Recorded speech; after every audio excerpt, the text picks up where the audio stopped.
स्थानिक स्वराज्य संस्थांच्या निवडणुकांच्या पार्श्वभूमीवर राज्यात विविध ठिकाणी राजकीय समीकरणं तयार होताना दिसून आली। त्यातच राष्ट्रवादी काँग्रेसच्या अजित पवार गट आणि शरद पवार गटातील कार्यकर्ते काही ठिकाणी एकत्र येऊन निवडणूक लढवत असल्याचंही दिसून आलं आणि अशीच समीकरणं येत्या पुणे महानगरपालिका निवडणुकीतही पाहायला मिळू शकतात अशी ही शक्यता वर्तवण्यात आली होती। मात्र या शक्यतेला शरद पवारांच्या राष्ट्रवादी काँग्रेसचे शहराध्यक्ष प्रशांत जगताप यांनी काही दिवसांपूर्वी ठाम विरोध दर्शवला होता। त्यामुळे या आघाडी संदर्भात काय निर्णय होतो आणि स्वतः शरद पवार याबद्दल काय निर्णय घेणार याकडे सर्वांचंच लक्ष लागलेलं। दरम्यान आज प्रशांत जगताप यांनी शरद पवारांची भेट घेतली असून यावेळी मोठा निर्णय झाला असल्याची माहिती समोर आली आहे। त्यामुळे दोन्ही राष्ट्रवादी स्थानिक स्वराज्य संस्थांच्या निवडणुकीत एकत्र येतील की नाही याचाच संभ्रम आता दूर झालाय। याबद्दलच आपण अधिक जाणून घेणार आहोत या व्हिडिओच्या माध्यमातून। दरम्यान तुम्ही चॅनलवर नवे आला असाल तर इकडे खाली दिसत असलेल्या सबस्क्राइब बटनवर लगेच क्लिक करा। तर गेल्या महापालिका निवडणुकीमध्ये तत्कालीन राष्ट्रवादी काँग्रेसचे 39 नगरसेवक निवडून आले होते। शहराच्या उपनगरी भागात या पक्षाची ताकद जास्त होती।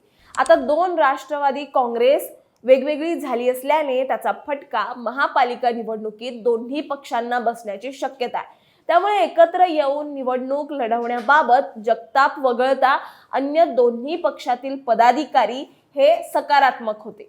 नगर परिषद आणि नगर पंचायतीच्या निवडणुकांमध्ये दोन्ही राष्ट्रवादीने स्थानिक नेत्यांना कोणाबरोबर आघाडी करायची याबाबतचा अधिकार दिला होता। त्यामुळे पुणे जिल्ह्यातील स्पेसिफिक लोणावळा नगर परिषद आणि वडगाव नगर पंचायतीच्या निवडणुकीत महायुतीतील भाजप आणि अजित पवारांची राष्ट्रवादी काँग्रेस यांच्यात समझोता न झाल्याने अजित पवारांची राष्ट्रवादी काँग्रेस आणि शरद पवारांची राष्ट्रवादी काँग्रेस पक्षाने एकत्र येऊन ती निवडणूक लढवली आणि त्याच धर्तीवर पुण्यात दोन्ही राष्ट्रवादी एकत्र येण्याबाबत स्थानिक नेत्यांनी चर्चा सुरू केली आहे। मात्र त्यातून शरद पवारांच्या राष्ट्रवादी काँग्रेस पक्षात दोन मतप्रवाह असल्याने या पक्षात दोन गट पडले।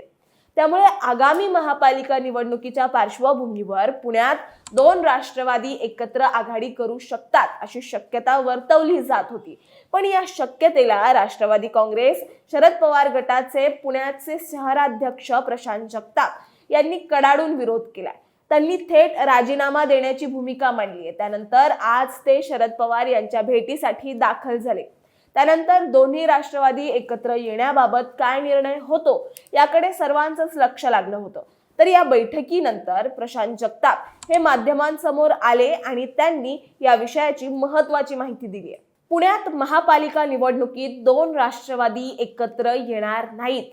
स्वतः पक्षाचे अध्यक्ष शरद पवारांनी सगळ्यांना महाविकास आघाडी म्हणून लढण्याचं सांगितलं असल्याची माहिती शहराध्यक्ष प्रशांत जगताप यांनी दिली आहे।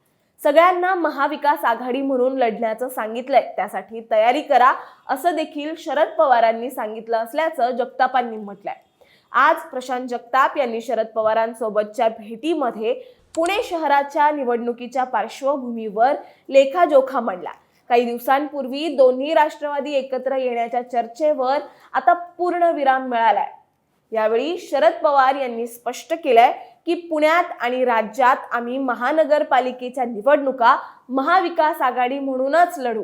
शशिकांत शिंदे यांच्याशी देखील शरद पवार बोललेत। त्यामुळे शरद पवार, सुप्रिया सुळे आणि शशिकांत शिंदे यांनी पुणे महानगरपालिकेची निवडणूक महाविकास आघाडी म्हणूनच लढवणार असल्याचं सांगितलंय असंही प्रशांत जगताप यांनी म्हटलंय। त्यामुळे दोन्ही राष्ट्रवादी एकत्र येण्याच्या चर्चेवर आता पूर्ण विराम मिळाला। तुम्हाला याबद्दल काय वाटतं हे आम्हाला कमेंट्समध्ये नक्की सांगा आणि अशाच माहितीपूर्वक व्हिडिओ बघण्यासाठी लगेचच सबस्क्राइब करा प्राईम टाइम महाराष्ट्राला।